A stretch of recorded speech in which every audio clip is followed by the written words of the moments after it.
Please help me. We have to leave.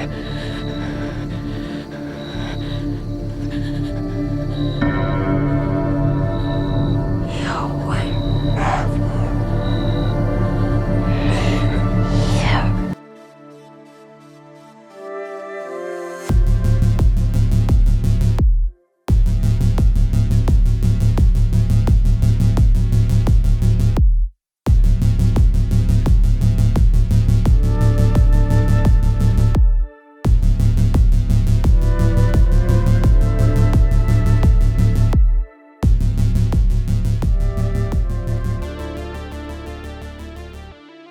Welcome to another episode of The Average. I'm Tim. I'm Bryce. And tonight we are talking Immaculate with Sydney Sweeney. Yeah, we are. All right, folks, let's talk about The Curious Case of Immaculate, starring, as I just said, the one and only Sydney Sweeney.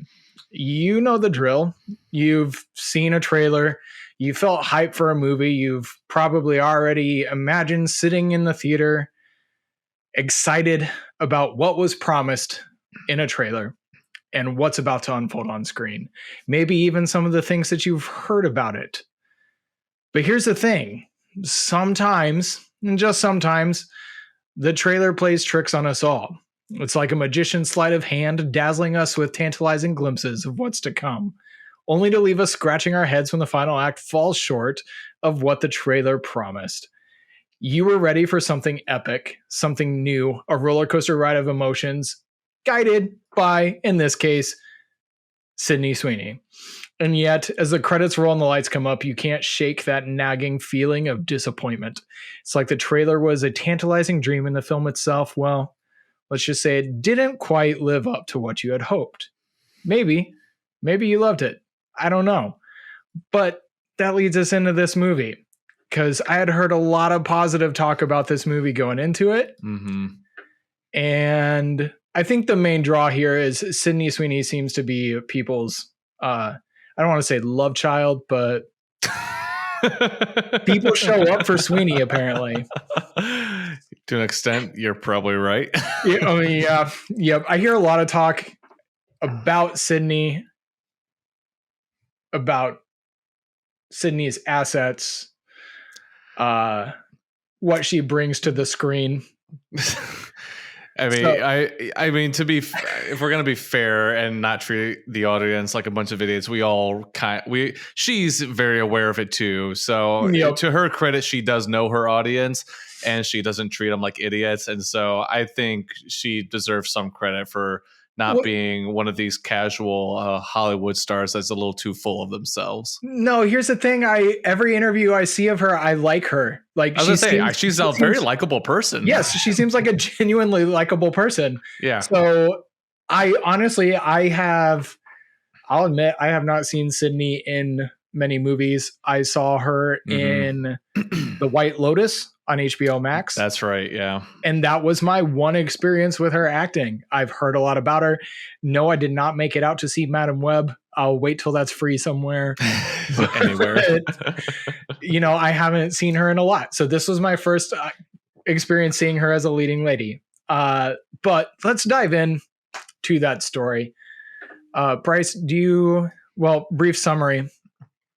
Yeah, break it down for us. Okay, brief summary. Sydney Sweeney is escaping. Well, here. Sydney plays Cecilia. She is a woman of devout faith and is warmly welcomed. She's invited to this picture-perfect Italian countryside where she's offered a position at this illustrious convent to become one of the nuns. But as she's there, it becomes clear that there are some dark secrets going on at this convent. She becomes pregnant and it is from the title, it's an immaculate conception. There is no father, but she is pregnant, and she is a virgin, and she is pregnant, and we find out some secrets about that, and on we go. Do you want to kick it off, or you want me? I think you froze. Possibly. What? Oh, there you go. I'll just start talking. It's okay. You're frozen on my side. But anyway, let's kick off story and plot. I'll go first for now. I gave the story and plot a 3 out of 5. This story at the end of the day is not unique, really, in any way. They do a couple of new things that were kind of refreshing for the story of, I guess a woman becoming a nun, or like a woman who mysteriously gets pregnant. I don't know how, I'm going to try not to refer to it that many times, but I refer to this movie a lot as an undercooked Rosemary's Baby, basically. Yes. Yes. It's fine. The story itself has a couple of points that I was intrigued. The opening, was a really good sequence, and I thought that really got me hooked to be invested in this movie fully. And there's a couple of interesting plot twists in there of how and why things are happening that were intriguing. But if you throw those things out, and we'll get into it later with direction, I'm sure, you kind of throw those things out for the many reasons I'm going to later. It's a really boring story. There's nothing unique being presented, but it's not so bad that that's not what you're gonna knock this movie for at the end of the day. So that's why I just kind of landed on a 3, probably a soft 3, honestly. Okay. Yep. I totally agree. I went back and I looked at how the scores are broken up. 0. Oh, there we go. Hey, it's back. That was weird. Let's hope. I think everything recorded, it's still showing progress bars on my side. So yeah, I'm so good. Okay. You hit it with Rosemary's Baby. This movie ended. Yep. This movie ended and I said, I want to watch the vastly superior Rosemary's Baby now. It is right. what I exactly. felt after this film. I went back to my scores and I looked, okay, 0 is unwatchable. Mm-hmm. 1 is bad. 2 is okay. 3 is good. 4 is great. 5 is amazing. Yeah, now you're making me rethink my scoring. I went back and I went, it's a 2. It's okay. Because it was so similar to Rosemary's Baby on plot. Yeah, that's fair. It's so similar plot-wise. And the twists, I did not care for whatsoever. No, I totally like I said, I'm gonna knock it on direction later, but I thought they were fine because they kept me invested. So maybe I was for once nicer to the movie than you were. So that's you okay. know what? There you go. That's okay. I think I had more anticipation going into this than you probably did. I literally had not heard of this movie until you said something, and I just pulled up a random trailer and watched it with Megan, and as Megan saw it, she's like, oh yeah, let's go see that. So I wasn't even really thinking too much about it. She's like, oh, let's go see it. I was like, okay, there's my excuse. So did Bailey. I showed it to Bailey and she's like, yeah, I want to see that. I think it's something about, it's a very female centric story. Yeah. But $15. Even Bailey walked out with a similar it's all right. Yeah. Well, I didn't care for what this movie added to that story that Rosemary's Baby did better. A woman carrying an unwanted pregnancy essentially is the crux of the horror, and Rosemary's Baby was so much better. I also didn't care, and this could go into script. For this one, I kind of took this into a category on the story, and the script is specifically dialogue and how things get addressed. I did not care for the fact that the third act had very little to do with some of the stuff that was set up in Act 1 and 2. Yes. Act 1 was a snooze fest. I'll be honest. I almost fell asleep. Oh, it was. Act 1. It was. Okay. The first half of the movie is arguably just forgettable. Yep. And because the third act really doesn't, I don't want to say it doesn't have anything to do with the first act, but they feel so disjointed when you put them together. Like you can connect the first, what was it, like 5 minutes of the movie more to the third act than the first half. Like, I don't know. It's hard to explain without seeing it. Like, it's just boring. Well, okay, I'll explain. I'll try. Okay, go we get to this convent. There's clearly something weird going on. And we keep getting these glimpses of oh my gosh. this like cult with red masks that was Thank you. awesome. Yes. It was awesome. I'm like, one of the best parts of the movie, easily. I'm like, where is this going? Freaky, and it looks great on film. It looks so good. Their masks have like features that aren't quite there, almost like gargoyle-esque, but human. Yeah, right. It's clearly fake. But she walks in and sees one of these people praying, and they're like screaming and praying, and she gets diverted, and that's creepy. Oh, just the head turn on the floor, like, oh! I'm like, cool. I like where this is going. And then in the second act, we get this pivotal scene where this girl like confronts him. It's like, you're all fakes. You're hiding something, blah, blah, blah, blah. Yep. And then Sydney sees these red masked people cut out the girl's tongue. And then that's the last time we see them for the rest of the movie. They have no explanation at all. Seriously? Anything else. I was so annoyed. Okay, when we find out that the one guy is behind it and it's really just more about science than the secret cult that we were shown. It's something new. Come on. Like, it was new.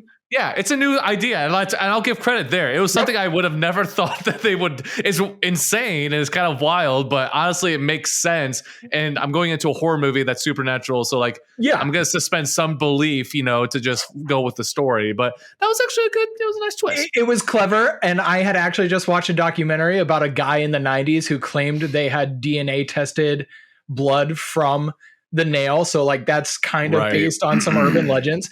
I was like, that's cool. That's cool. I didn't care for that resolution. I wanted to go into the catacombs and see this underground secret society. I wanted some Stanley Kubrick with Eyes Wide Shut. Yeah, like what was the catacombs even for? Was it ever explained? No, but she goes down there and it's all. They just said it was forbidden, right? That's all they said about it. It was. It was a bunch of hype and then nothing. The film left me with blue balls, and that's so I took all of that into the story. That's why I said the story was okay. It played with some good ideas, but it did not bring it together in a satisfying way whatsoever for me.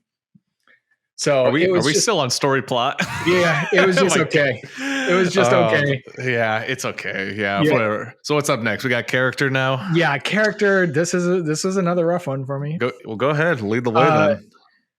I don't know what her arc was. She talked at the beginning. She talked at the beginning that she was here. She wasn't really here to find herself. She was genuinely here to help the people that they were taking care of the elderly. She was genuinely here for that. She believed her life had some purpose. Yeah. And they kind of abuse her into thinking her purpose is to carry that child. Right. Yeah. And then at the end, she just, spoiler alert, kills some people and escapes. There was no like revelation of. Yeah, you could hardly argue there's an arc, really. Yeah, it's thin. Again, I'm probably being too kind. I did grade this literally out of the theater, so I'm probably being kind. That's okay. You're here to balance me out on this one. You're usually the one trying to balance me out. I'm usually the hard one on these movies. I know. I didn't mind any of the characters. I actually thought the characters were fine. Yeah. The girl who gets her tongue cut out was actually one of my favorite characters. Oh, she was a good character. I did like hers, yeah. She's the most memorable, and she's the only free thinker in the entire film. The one that drove me absolutely nuts was the other sister. Sister Mary. Yeah, Sister Mary. Who just has resting bitch face the second she walks on screen and then never leaves. She could have been a really cool character, I do think, actually, but was again cut short with half-baked ideas that were never fully fulfilled. Because they touch on that one line of it should have been me, and then we never see her again. There could have been more to that story, but of course we save it for like 30 seconds and it's done. So oh my gosh. Exactly. So I gave the character, the arc specifically for Sydney Sweeney's, I gave it a 2. It's an okay character arc. It's not super compelling for me. Yeah, I gave the character 3 out of 5. The characters were fine for the most part. Sydney kind of somewhat doesn't, but does have an arc, I guess. In the sense of a horror movie, like there's only so much character arc you can do in a horror movie. I get it. And so, I try to be fair to that aspect of it. In a sense, she does, but she doesn't. But outside of her, I thought the characters weren't like the worst. I think the biggest flaw of the characters in this movie is they're so white bread and there's just zero depth to their characters. Like even Sydney's character isn't that deep. You get a couple of little backstories and it's an interesting backstory, but again, it's going back to, it's a half-baked idea that's not fully fleshed out at all. I thought Father is a jump scare. Yeah, it's just a jump scare. And it's like, okay, well that sucked. Father Sal was an intriguing character for most of the movie until the end. Until he became Victor Frankenstein. Yeah, until he became just a super basic bad guy in a horror movie. It's whatever, I guess. When the movie devolved into a TNT original. Basically, yeah. Yes. Like just another NCIS episode, basically. Yeah. Sister Mary, again, had you could have done something with her that could have been interesting, but instead she's just kind of used for just a scene that's could have been, I don't know, it's stupid. Sister Gwen's interesting. She stands out to most of all the side characters. And outside of that, it's just a bunch of people who have some moments, but it's nothing that's going to be remembered by the end of the movie. So again, I'm probably being kind because Sydney, at the end of the day, her character does carry this movie. And Father Sal has a couple of moments, but I think that's why I kind of, again, landed on a soft 3. It could easily be a 2, and I'm not going to complain about it. They're fine, but they're just so boring and basic that you just want to see more. And again, we'll get to that. I'll get to that later down the road. Is it just me, or did you start to confuse old white nun faces by the end of it? I'm like, I don't know who this old lady is. Let me see. There was Mother Superior. There was Sister Francesca. I don't know, Sister Isabel, whoever she was. There's a lot of old nun faces, and I could not keep up with them. Okay. No, I couldn't keep up. Keep up with them. Yep. So, all right, that's our scores on that. The music and sound design, it was fine. I actually really liked some of the music choices that were used. There were a couple times that harpsichord played a part in a song. There were a couple times that some pipe organ was brought in, which I thought fit the monastery Catholic themes that were happening beautifully. There were some good moments in the music, but it's nothing super memorable. It's not the Exorcist theme. It's not the Halloween theme. It's not anything that you're going to come back to. Right. It served its purpose. It was good. I gave it a 3. The music was good. Yeah, I'm not gonna spend much time on that because you hit it on the head there.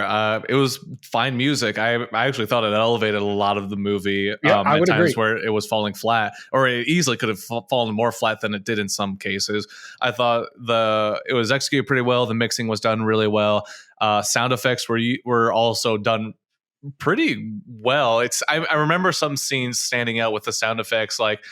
I know I don't want to sound like such a weird wine taster with some wine, but there was some there were some creaks and stuff going on in the movie where I just kind of noticed that was actually mixed kind of well with the silence in a sense, I don't know, there were some door creaks and some sounds when she was trying to open dressers. It just really stood out as if they were again, maybe it was just me. It just felt like it really heightened the sense of the moment and hey, you gotta be careful. She's making a lot of noise. Can you stop making so much noise?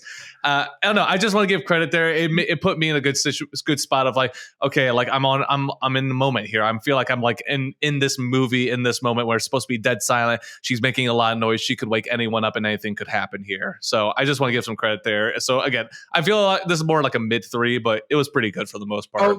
I think that's fair because even in that opening scene when she was pulling those keys out of the drawer, Yes. I was like, those are going to make some noise. They did make some noise. Like it got to me. And then the other scene that you didn't directly mention it, but it made me think of it is when she's trying to unlock that dresser drawer. Yeah. And you hear somebody, and visually it was done nicely. Mhm. You hear somebody coming closer, but then you hear them like turn down a hallway, and it was done nicely. You're Totally. correct on that. Credit where credit's due. Mhm. Well, that can go into our editing and effects. Yeah. I mean, 3. It was fine. I gave it a 4. I thought it was edited really well. Mhm. I mean, I'm over jump scares, and I think this movie, Oh my gosh. this movie would have done better to avoid them entirely and just focus on the awkwardness of the situation. The jump scares were so bad. I forgot how bad they were. Holy crap. Oh yeah, the one that is Sydney Sweeney's flashback when she's just telling the priest like, "Oh, I was trapped under ice," and then we get a half a second of her screaming under ice meant as a jump scare. I don't care for that. But I thought the rest of the movie, I thought it was pretty well put together. I thought it was constructed nicely. And it's not just because my wife is friends with the guy who did some of the editing. He did? That's kind of cool. Yeah, Nice. this was one of the ones he worked on. Which was one of the other reasons we wanted to see it. Mhm. But it was done pretty well. There was nothing that I was like, ooh, that was a weird choice. The one weird choice I thought was more special effects when she catches the lab on fire, and the shot of the door makes it look like there are only flames behind the door, not that there is a room back there on fire. Yeah, right. And that's a small nitpick of, but some of the kills in this movie, it's not an over the top like well, it's pretty graphic, but it's not like a movie about the killing. But some of those are brutal looking when the nun jumps off the building and her face is smashed. Right. It was done really well. It looked 100% practical effects. It was probably a dummy. I don't know if it was makeup, but it looked convincing. It looked rough. So I gave him some credit on that. I gave it a 4. Yeah, it was a 3 for me. I thought it was good. You know, I keep telling Megan, like, the cinematography looked good. Yes. Like, the editing was fine for the most part. Like, I'm gonna go harder on the jump scares than you probably. That's fine. And maybe some of it can go to direction, honestly. So I won't blame the editing itself. But yeah, I just kind of got sick of those after a while, personally. But overall, like, I thought it looked good. The movie didn't look bad at any points outside the flames, like in the door. Like I noticed that too, and that didn't look great. I actually was very turned off by the gore of this movie. I'm not necessarily against like violence in movies. Like, I'm down for it. Like, the Saw movies is kind of like my line of like, that's just torture porn. I'm not into that personally. It's not my cup of tea. But yeah, this one for me, the gory stuff just did not feel good to me. It just didn't look right for me personally. So I'm on the other end of it. Just kind of turned me off at a certain point. It felt very unnecessary. And again, some of that probably can go into direction, but like, even just the look of it was kind of like, I feel like it would have been more scary and would have held a lot more weight if you didn't show anything. Instead, you just showed the character's reaction to it. I feel like that is a very underutilized tactic in horror movies, where you just see the reaction to something. Something that this movie stole from Rosemary's Baby in its final moments. Yeah, exactly. I have a lot. Yeah, I got opinions about that too. But yeah, I thought it looked good. It's a good looking movie. Like, there's really nothing outside of that one scene at the end with the fire that sticks out. It's a good looking movie, so it's fine. Good points. Before we jump into the next category, I want to tell you a little bit about Zencastr. When I was preparing for our 13 Nights of Halloween series, I was really searching for a way to streamline the process. I wanted a professional looking setup to invite our guests to. I wanted quality audio and video recording, and I wanted the easiest way to release the episodes to as broad of an audience as possible. This is how I landed on Zencastr. It is now super easy to record a podcast with Zencastr. Just log in using your browser and start recording a high-quality podcast right away. Record studio-quality sound and up to 4K video with your guests. Feel a sense of zen knowing Zencastr's multi-layered backups ensure you always have your recordings in the highest quality, even if the connection is unstable. And speaking of audio quality, have you ever worried what you sound like? Zencastr's post-production process makes you sound buttery smooth. It automatically removes those ums and ahs in your recording. It removes those awkward pauses in conversation too. Set the podcast loudness and levels while reducing background noise with the click of a button. So if you are thinking of starting your own podcast or just want to streamline what you are already doing, go to zencastr.com/pricing and use my code AVERAGECUSTOMER, and you'll get 30% off your first month of any Zencastr paid plan. That's average customer, one word.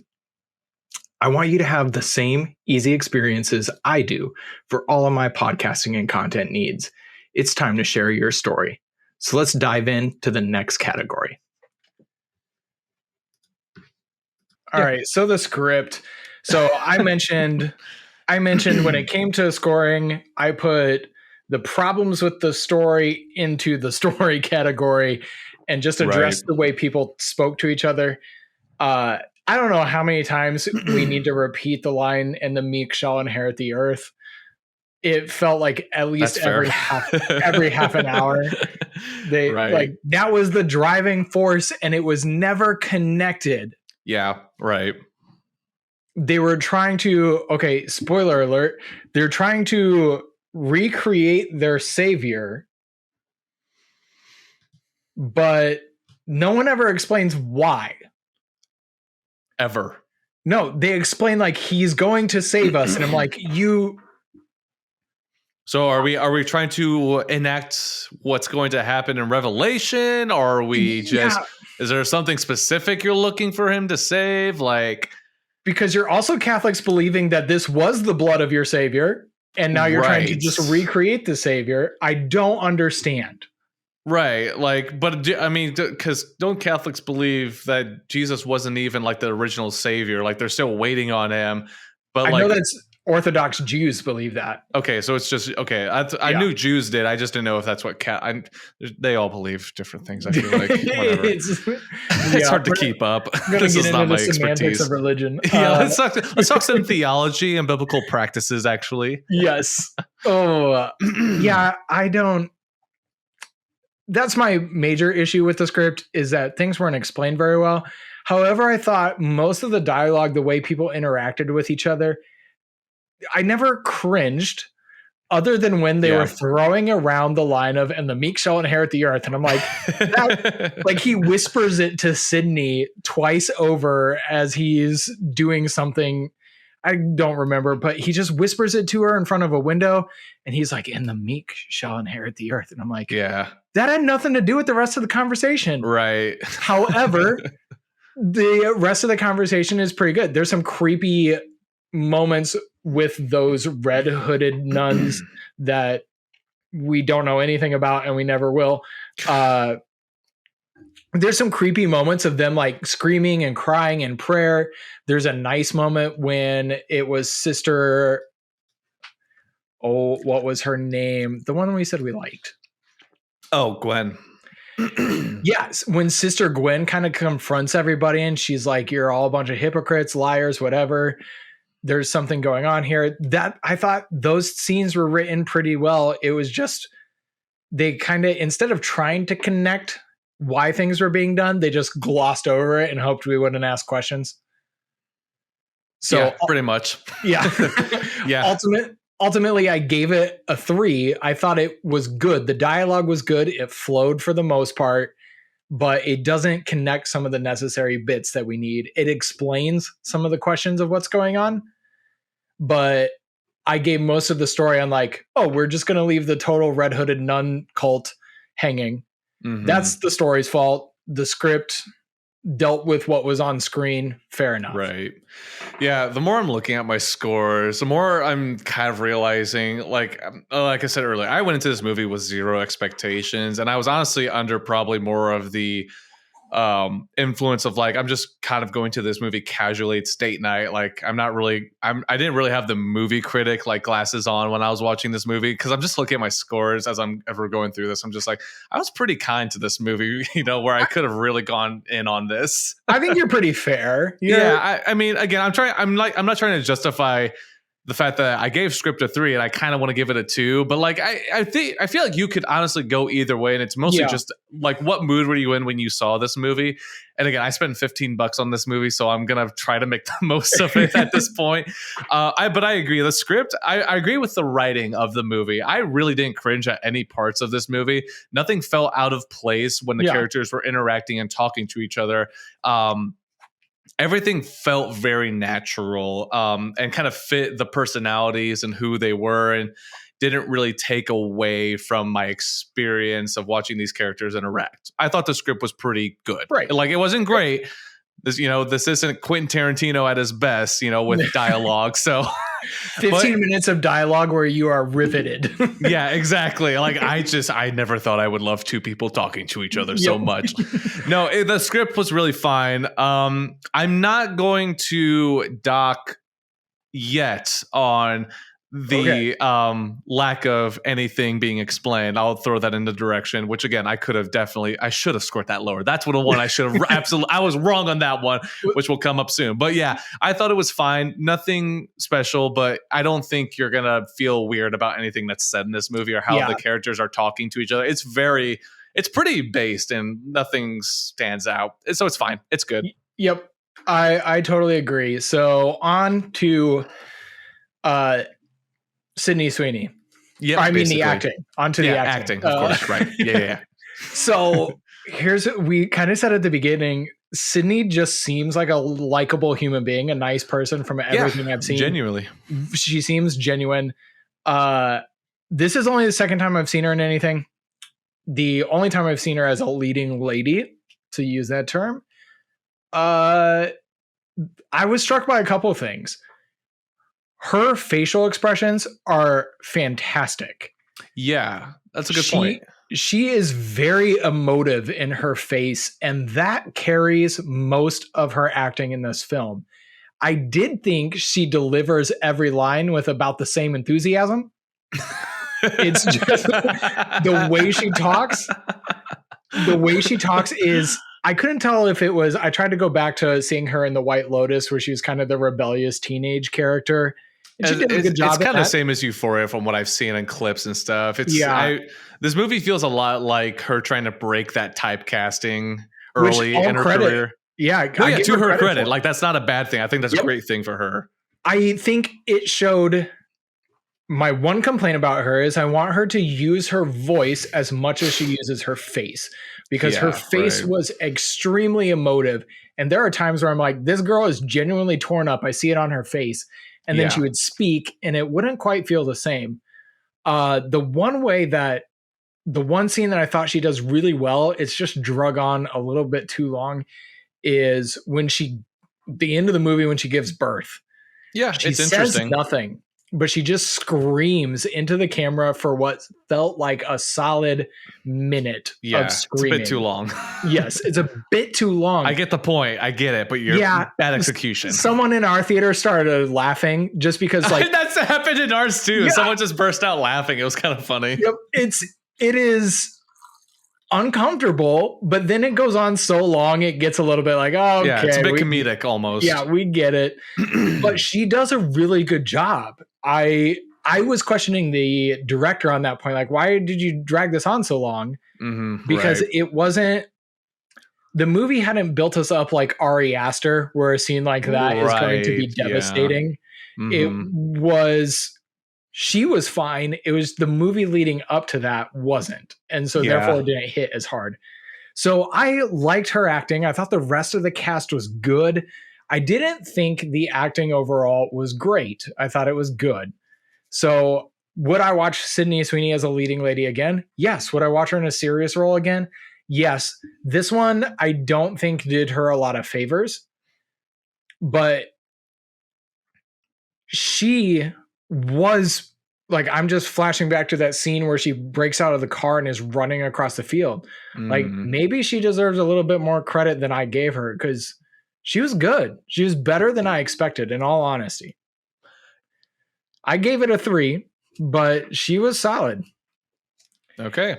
And funny. I talk about she because the rest of this film is really Sister Gwen is the only other person who really stands out in acting. The villain man is cliche villain man, and it's fine. The rest of it is just fine. It's nuns. I was gonna say it's like I was waiting for you to talk about anyone else, and it was just about Sydney the entire time. Well, yeah, they're just fine, right? No, but it makes sense. I agree with you. It's a 3 out of 5. I thought Sydney was good. I wasn't really blown away by anything in the movie. Honestly, you made a good point about her emotive side, and it reminds me a little bit of like a rougher version of Florence Pugh. Honestly, in some sense, I think. I haven't watched Sydney in anything. I've seen some Euphoria clips, and Megan watched Euphoria. She says she was good in it. I won't be watching Euphoria. I don't care to see that at all. But I mean, I haven't watched White Lotus. I haven't watched her other movie, Anyone But You, or whatever it was, the dramedy, or I don't know. Oh, with Glenn Powell. I heard that was really good, actually. Oh, I heard it was bad, but oh, really? maybe I listened to some wrong reviews. I haven't seen her in anything, but what it seems like like we've talked about, what it seems like she's trying to do is break the typecast before it hits her, because I heard she was good in Euphoria. She is one of the standouts of that show. But everyone is kind of saying the same thing of like she kind of fits like almost a cookie cutter. And I think it's a good thing that she's trying different stuff. It's nice that she has Euphoria. She's done White Lotus, which are two kind of like the same character almost, but she tried Anyone But You, a bit more of a comedy, to try to do that. And then she did a horror movie, and now she's trying to get more on the dramatic side of things that isn't like just a teenager that's angsty. Yeah. And I thought she was good. I agree with you. Like she emotes really well and definitely like shares that on her and puts that on her face.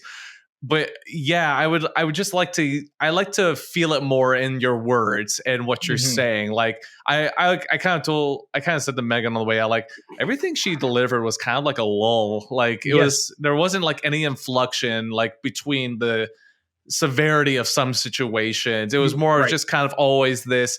I felt like it felt like she was still just a teenager who was about to break down crying when she delivered stuff that should have felt like, no, I want to hear the fear in your voice. Yes, like I want to hear that fear. I don't want it to sound like you're about to break down crying, which, I'm not saying that wouldn't happen, but like, I feel like this should be a moment of fear, genuine fear, which I see on your face. Now just, deliver it through your lines. So she's easily a standout. She did good. I think I'm excited to see what she can do moving forward. I hope she can, just continue to improve and try different stuff and really expand herself. Leo got typecast early in his career, and look at him now. He's one of the greatest actors to walk this earth. Yep. I'll touch on Father Sal. Thank you, Django Unchained. Yeah, exactly. His name is Alvaro. He was fine. Kind of like you said, cliche villain, but I thought for the most part he was intriguing. He made the character more intriguing than the actual script did. And I want to give him credit for that. I thought he did a decent job. Is it Benedetta as Sister Gwen? I swear I've seen her in other stuff before. I haven't. I looked through her stuff. Benedetta broccoli, or sorry, porcaroli. Benedetta pasta, something like that. I don't know. She did good too. I thought she was a good standout. She had a really likable character and portrayed that very nicely next to Sydney's sister Cecilia. And outside of that, like you said, all the nuns kind of bled together, and they were fine. No one had a bad performance, I would say, in this movie. I thought it was just, again, kind of white bread. They did their job. They got the paycheck, but it's not robbing you of anything. So yeah, 3 out of 5. It's fine. Yep. So the direction, then you had a lot to say about this one. So should I go first? Because I put my problems in story. I'll go quickly and I'll let you unload. So I thought this is basically a first-time director. He's done 2 other things that no one's ever heard of. The Voyeurs. Never heard of it. The Voyeurs and Pink a Grapefruit in 2019. He did work on the TV series Everything Sucks, which I did watch that actui and I remember strangely enjoying it. Okay. But this is his first foray into horror, and I thought he had an eye. He had some beautiful shots. Some of it is set up. There were times that I was like, this reminds me of a painting, especially when they just found out that she is pregnant and they dress her up in those robes and stand her up in front of everybody. Right. I was like, that is staged beautifully. It looks great. But that's it. There are some times when the movie has a good shot. I didn't think it was super poorly constructed. I thought the third act it fell apart until the final scene, which is, I feel like they were struggling to get to that. They knew they wanted that scene, but it took them a while to get to that scene. Right. But for the most part, I thought he did a good job. I gave him a 3 on the directing. I would like to see him refine those skills a little bit more. He did one of the things that I hate in horror movies, where everything is dark all the time. Yeah. And even like he opens with some beautiful Italian countryside footage, and it is super dark. I'm like, okay, yeah, we can brighten that up. I see the sun is shining, but the grass is black, so let's get some color in there. But yeah, I thought for the most part he did a good job with the direction. A 3. I don't know if he was directing Sydney to kind of keep her voice the way she did. Right. Yeah. If that was the choice, but he directed her to show, I saw the fear on her face. He pulled that out of her. So there were some successful scenes, but I don't think I disagree with whatever you're about to say. I just put all that with my story. So I'll let you go. Yeah. I mean, listen, I'm probably going a little hard. It probably should be a 2. It's fine at a 3, which was my final score. Let's see. Where do I want to start with the direction? I'll start with the main story. We've talked about this entire episode so far of the biggest frustration of this entire movie is just the lack of any explanation for anything that's going on. Sure, you can maybe throw it in the main story plot, which I'll throw some of it, some credit, because maybe it came down to the writers not having anything to explain. One thing I did think about was, one of my biggest praises of this movie is that's an hour and 30 minutes. So it's not really a waste of your time at the end of the day. I was really happy to just get in, get out, and call it so long though. Yeah, and that thing, it didn't really feel that long to me. I felt like it was finely paced for what it was. But I thought the best part of the movie was the second trimester as it's broken up. Yeah, exactly. I totally forgot about that. No, for an hour and a half, it's fine. But I think that's the biggest issue with this movie is it wasn't prioritized what needed to be touched on. Me and Megan were kind of just looking at some of the stuff. Like, yeah, he has an eye for stuff. I'll admit that. Like, again, the movie looks good. He has a feel for what a horror movie should look and feel like at times. But the issue is, and I feel like this is something that's either, maybe it's not that, like, I guess, maybe it's not, as not pointed out, I don't know how to say it, by people who are watching movies and TV, but something I feel like I'm noticing a trend of is we have a lot of talented directors in like both the movie genre and television right now who have a really good eye and a very creative mind. And I'm going to tie this in with even the Spider-Verse and a lot of my critique of the Spider-Verse, across the Spider-Verse. We have very talented people in the industry, I think, even though, it's kind of been on a downward trend for a while. We don't get many great stuff now. But the issue is a lot of them take a movie or a TV show. It looks good. There's a lot of good shots. There's a lot of good framing with, shots that are super memorable. But they're always missing context to everything. They're always missing the story beats that drive everything forward, that make those scenes worth it at the end of the day. Like you said, her being trapped under the ice, useless scene. It does not need to be in there. Cut it out, save some time, and use it for like building out the actual story. I'm going to the whole entire sequence of her talking to the father and confessing her sin, and then the hands grabber, you saw in the trailer, that's one of the scenes. It's like a 3 to 4 minute scene, maybe 5 minutes even. Yeah. You could have taken that whole scene out. It does not affect the movie at all. Does not affect it. That scene was the Rosemary's Baby dream scene. Yes. It's dumb. That's all it was. And it does not help anything in this movie. And in fact, it takes away from it because me and Megan looked at it. It's just like, that was a stupid build up to a jump scare. So dumb. Yep. It was. And again, and that's another thing. The amount of jump scares, like, dude, it's 2024, man. Jump scares are so old now. Jump scares are for junior hires on dates. Right. They You know the movies. scenes that still stick with me to this day that still creep me out. Hereditary and Smile did it perfectly. The shadowy figure in the corner of the room that you can barely make out, because that's truly what you were scared of growing up, was looking in the shadows and you think, oh crap, is there something there? But nothing happens. Like, it's the consistent twisting of the tension. When you're just throwing these jump scares out constantly, there's no tension to be built in the movie. There's nothing to be scared of at that point because you're constantly just like, bleh! And then it's like, oh, there goes all that tension that was built up. Like, you mentioned it. It's one of my favorite scenes going back to the first Conjuring film. When the little girl wakes up in bed and she was like, don't you see him there in the corner? Yes. And it's like 5 minutes of just looking at this dark corner, but this girl is delivering the terror. She is adamant that it is there, and you feel it. That gets under my skin. It makes me so mad with horror movies, because horror being my favorite genre. I'm always dying for a good horror movie every year. Like, there's just so few of them, and it makes me mad because they don't hit often. And so when I just see movies like this that have the potential and he has the eye for it, I'm just like, dude, get it together. Stop using all this artsy fartsy stuff that looks cool but adds nothing to the story. Use that time. If it's only an hour, 30 minutes, you have so little time to make this thing hit, man.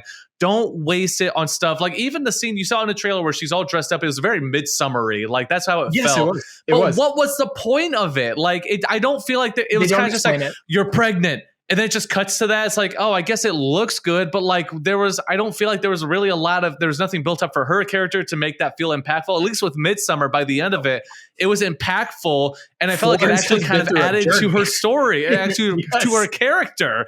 No, there's, like you said, in Midsummer, by the time Florence is dressed up in that regalia, it's a tragic event. Right, exactly. Like, it's supposed to be the culmination of these people brought her in to put her in this position. This is how they view her, compared to her and how she's viewing all of her friends being killed. Yeah, and the more I think about it, the more I think about the stuff that the artsy fartsy stuff you see in this movie is just stolen from a lot of other movies at the end of the day. It's very true. And it's not executed as well because there's nothing behind any of it. It's just fancy stuff to look at on a screen. And I'm so tired of movies doing that and directors doing that. I get it. You're talented. I'm not saying that. What's his name? Michael Mohan is not talented. This guy has an eye for it, and but the thing is, I want him to do better. You have it, son. This is the same way I would compare Get Out to Us. Get Out is a great story and a great movie with perfect execution and has good stuff that looks good. Also, Us is just a movie that's great to look at, and it doesn't really have a great story, and that's its biggest downfall at the end of the day.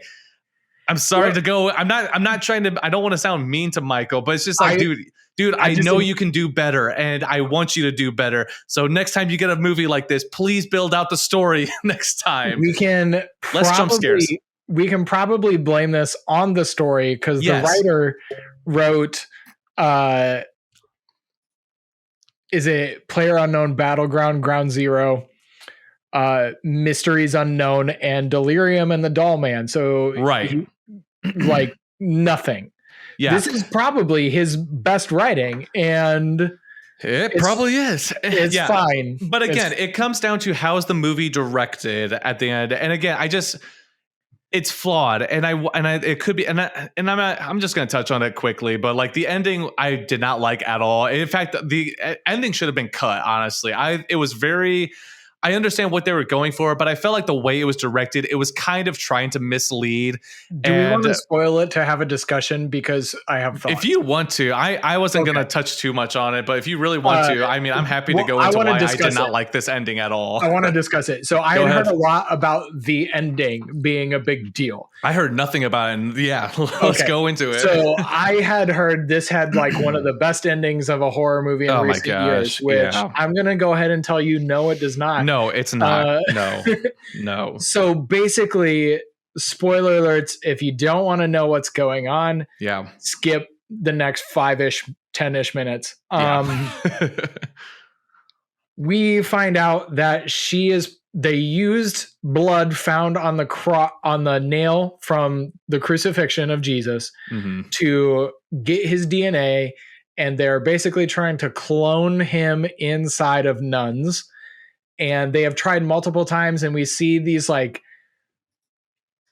babies in jars that are all deformed and grotesque. And one of them, noticeably the one that takes up the most camera time, is 50% butt. It's just a poor choice. It's like mostly a giant butt in this cage. Right. Yeah. So there's that. So she's pregnant with supposedly Jesus Christ himself.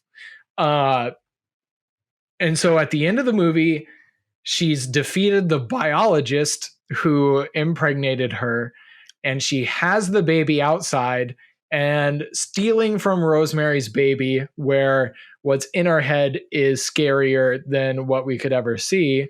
They don't show the baby, but we get a very blurry image of it behind her. Which, before you move forward any further, I just want to point out that this is the only time where they execute exactly my issue with everything else with the blood and gore, of how they had to show everything up to this point, but this was the first time they actually used that technique of not showing. So I just wanted to point that out. I did notice that, and that, go ahead, keep going. So she just gives birth, and I cringed when she chewed through her own umbilical cord. That grossed me out. It was kind of gross. Yeah. And she goes over and she grabs a rock and she brings it down on the baby, the end. And we don't see anything. So I saw it with my sister and her husband and my wife. We all believe that the baby was deformed and was not going to live whatsoever, based on what was in the jars and the fact that the baby is not born given normal baby sounds. It's born and is kind of like, and I'm like, okay, is it like full on demon, or is it just so deformed? Or was this intentionally misleading? Like, that's how I felt. I felt like it was intentionally misleading for the sake of the story. Here's the thing that it does. Someone might argue it does it brilliantly, but I don't think so. I feel like it's a cop-out. Yes, because in Rosemary's Baby, they don't show the baby. They show her reaction. But not just that. They tell you exactly what the baby is. They do. They tell you exactly what exactly what you're getting into. And that's what makes that ending so like bittersweet at the end of the day. But she also says his eyes. Yeah. She calls out physical features. She goes, it's descriptive. Eyes. And then the like satanic priest comes over and she goes, he has his father's eyes. Yes, and that's what makes it so bittersweet and good, is because that's how hard, that's a great ending. Instead, in this movie, we just get like it sounds like a dog sleeping. That's what Megan said. She's like, it sounds like our dog when he sleeps at night. Yes, that's exactly what it is. And she gets a rock. And this is the one moment that Sydney has been so expressive the entire film. And then she gives birth and she's not horrified. She's not remorseful. There's nothing. There's no emotion at all being shown. And it's jarring because she's been so emotional to this point. And then she just goes over without emotion.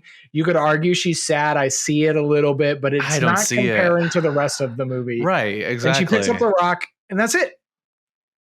And it's like you said, I think it's a cop-out. It was meant to be a shocking ending for people who had never seen Rosemary's Baby. Right, exactly. Yeah, I just, my biggest issue with the ending is that it's so vague about everything. Like, And I know Did people. she kill Jesus? Right, exactly. Well, and see, it mostly just felt like an angsty atheist wanted to, make a point, basically. Like, this is honestly, I know I don't want to make the comparison, but some people are gonna compare it to like, oh, it's a very, pro-abortion movie, pro-choice, blah blah blah. Like, that's what they're forced to carry a baby to term. Right, exactly. Forced to carry a baby to term, and she didn't have the right to kill it until the very end, where she gets to make her choice. Like, let's just acknowledge for what it is. Like, this is the first movie where I've seen them be this bold, if that's the case. And I think that's what it was at the end of the day. Like, it is what it is. It's art, I guess, do what you got to do. But I think what was so like,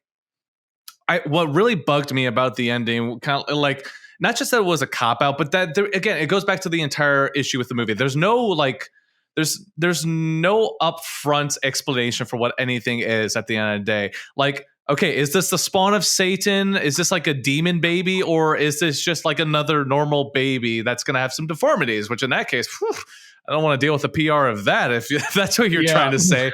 But what really bugged me was just like, you're telling me that you just gave birth to a baby. It is your baby. Like, let's not, mince, understandings here. It is your baby. But like, there's no emotion at all. Like, it's just a tribal yell at the end and then splat, no second thought. Like, there's no hesitation, no nothing.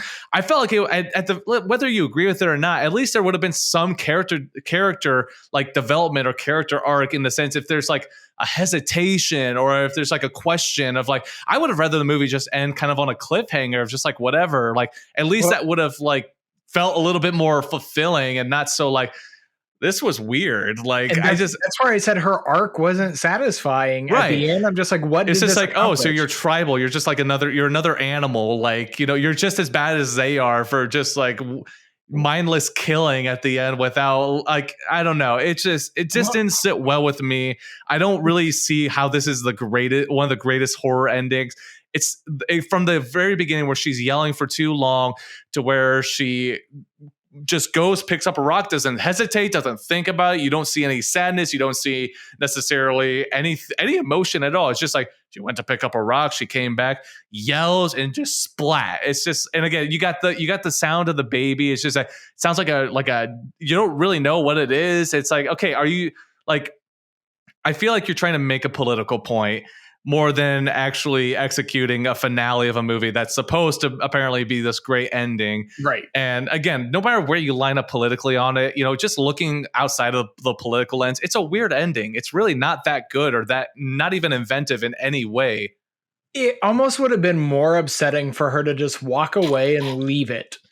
Right. And again, it's bittersweet. She could go on vacation for 8 days and just leave her baby at home. Oh, but again, as she's walking away, you see her struggling. Like, there's the hesitation. This is really hard for me to do. Like, but she's still doing it. You may not agree with it. And I'm not even saying I agree with it or disagree with it. I'm just saying from a film's perspective, like, some endings are sad at the end of the day. And at least that would have been more compelling than just killing it with a rock with a tribal yell. I was hoping it would pop out red with some devil horns and like gnaw her throat out or something. And right, exactly. Like, yeah. And the fact that all of this, he says at one point that she can't stop them. They're just going to try with the next girl. And ultimately she doesn't stop them. She just escapes. So they're going to. It's true. She killed the biologist. I mean, she burnt the lab up, I guess, but they still have the cross nail, I guess. I don't know. Yeah, and that red cult is still there doing whatever they do that we don't know anything about, operating behind the scenes. Again, if we knew something, maybe. maybe it might make sense. I guess so. All right, so you said what you thought about direction. Yeah, I did. I'm done. So the it factor, I gave it a 2 because Sydney Sweeney seems to be Hollywood's darling right now. Yep. People love her. Much. And that is the reason people will show up to this movie. It is getting, like I said at the beginning, the trailer makes this movie look pretty good. Yep. The trailer has cherry picked quotes from people, as trailers do. It's their job to get you to see the movie. Yep. It's the marketing. It's what trailers exist for. Mm-hmm. And we fell for it and went to go see this movie. Right. So outside of that, though, I haven't heard anybody talk about this movie. I haven't heard anybody posting about this movie. I haven't seen much about this movie. So culturally, I give it a 2. It seems to be doing okay at the box office, but not anything revolutionary. Yep, same. I gave it a 3. Sydney is the main selling marketing point of this entire movie. Again, people are going to see it. You can't deny that. People are kind of talking about it. Not really. I'm getting a lot of stuff. I've seen a lot of stuff for it, really? Like on YouTube and stuff like that. So like it's doing fine. It's going to probably make its numbers as it needs to. But yeah, it's nothing special. It's just another horror movie in a year where we haven't had a good horror movie yet. So, yep. And that's kind of why I went to it, because in a year where in a year where we don't have major box office films outside Dune 2 just happened. Right. Godzilla X Kong is out right now, and it's shaping up to do pretty well. But it should. What we have to show up for are these smaller budget horror movies, and I'm all for that. I'll take an average horror movie over a bad superhero movie any day. Yep. So same. Yeah, it factor was fairly low on this one. My overall entertainment value, I gave it a 6. Yep, same. It was not a bad movie, but it wasn't a good one. It's okay. Yep, it's okay. You'll watch it. Some people might enjoy it. Yeah. Some people if you will go not. see it on date night, that's fine. But yep, you'll probably be better off just waiting for streaming. And yes, that is very accurate. Most of the group I saw it with, we were just like, it's all right. It was disappointing more than anything. Yeah. You're probably leaving more disappointed than you are like I guess normal. I don't know. It's just I don't really know. I was disappointed mostly after. I'm not walking out going like that was okay. So for example, when I saw Smile or Barbarian, I was like, those movies were nuts. I loved it. Yeah. Did not feel that way about this one. Nope, not at all. I loved your wife's comment about the film. What was her comment again? She just submitted the comment pregnant Rambo. Yeah. No, she did not like the ending of this. She hated the gore and the ending also. Yeah, she was not a fan. Yeah, it's an interesting. So our overall scores, you have your overall score? Did I give that to you? Not off the top of my head. What was yours? Your overall score is 5, 6, 7, 8. 30. Okay. Yeah. Your wife's overall score is probably less than mine, honestly. 23. Yep. Sounds about right. And then my overall score is 28. Yeah. So altogether, that's going to put our scores in the 26 to 30 range, the okay range for this film. Perfectly placed. Yep. I agree. I've gotten some feedback from people about the scoring system on how they don't always think it makes sense, usually with like lumping sound and music together or having script and story or editing and directing separated. If you don't like it, make your own podcast. I'm kidding. Some of them have. But it always breaks down to an accurate readout of how people feel about the film. For the most part, of the day. Yep, it comes out about right. So ultimately, it's an okay film. There's nothing offensively bad about this movie. Not really, outside of the ending. Yep, but there's no reason I am pre-ordering the 4K. I'm honestly curious once this actually hits the politicosphere or however you want. I don't know the political landscape. I want to see the reactions to everyone of that ending because I'm surprised I haven't seen anything. Specifically, what I've been sitting on YouTube waiting to see if anyone was going to comment. I just wanted to see some people rage and some people praise it. Honestly.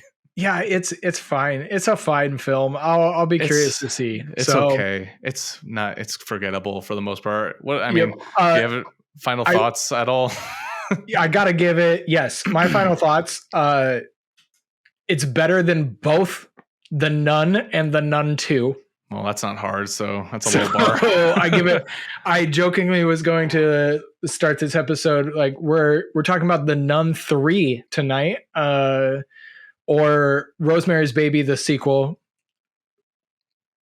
Just a bunch of alternate names for this movie using its influences. But yeah, it's I don't have much more to say about this movie. I think we've covered it. It plays with some good ideas. It steals from a lot of better films. Yeah, exactly. Again, I think the director has some talent and he definitely has the ability.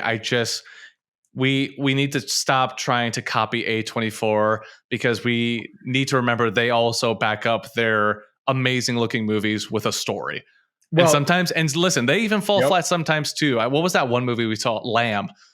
Lamb had my wife loved that movie because it was so weird. But like that was like the only movie from them I can think of off the top of my head where it's like that was the first time the story falters a little bit to a great looking movie. But again, I feel like we're in an age now. A24, I think, is at the top of their game with most of these movies that just look great and have a good story. And a lot of studios are trying to copy of like, hey, let's make it look great, but we're lacking a story. Again, I think he has a good eye. He definitely will have a lot more movies to make, I'm sure, down the road. But let's really, let's try to put some like emphasis on the story and not just pretty shots that don't mean anything to the plot and characters of this movie, please, because it ultimately doesn't hit. You forget a pretty shot when the story is forgettable. Yes. Yep. Pretty much. I'm not going to remember. I don't remember your pretty shots of this movie. I remember everything else in this movie that frustrated me, like not knowing about the red nuns. That's my biggest complaint. There was something I'm not going to let that go. I wanted to know more, and I was intrigued by them. So thank you for ruining that. The Cult of the Red Nuns is literally what this movie should have been about. Exactly. I wanted to know more, and you. But great opening. I liked your opening. That was good effort, and I loved it. I wanted to go to the catacombs where the red nuns were sacrificing babies to Satan. Exactly. Yeah. That was basically eyes. What was it? Eyes wide open. Eyes wide shut. Eyes wide shut without any of the people. Yep. That's what I wanted. All right. So that's all I have for this movie. Yep. Same. Okay. So there's some religious-based horror to come out on Easter weekend for you. So we'll drop this Monday morning. Go ahead, and our buddies over at the Nightclub podcast, I joined them to talk about the Passion of the Christ. Ooh. So that is also dropping this Easter weekend. So find them, give that episode a listen to. It's not for the kids, I'll tell you that. Obviously. But it is definitely worth checking out. So I love the friends we made over at the Nightclub podcast. But if you watch this movie, let us know what you thought. I got some good comments on YouTube when we were doing our I can't think of that show, True Detective. And some of you commented on a character's significance, and you opened my eyes to that. So thank you for that.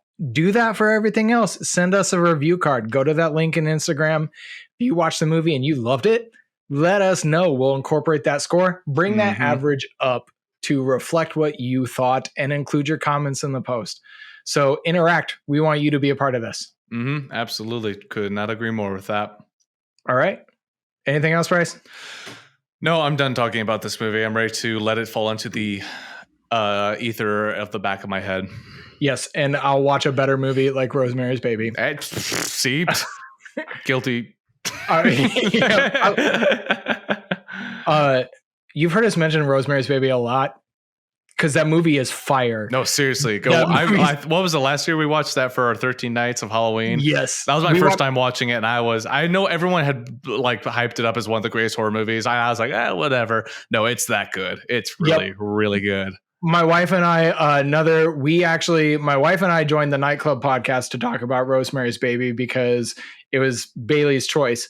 So you can head over to Nightclub, check out Passion of Christ, check out Rosemary's Baby.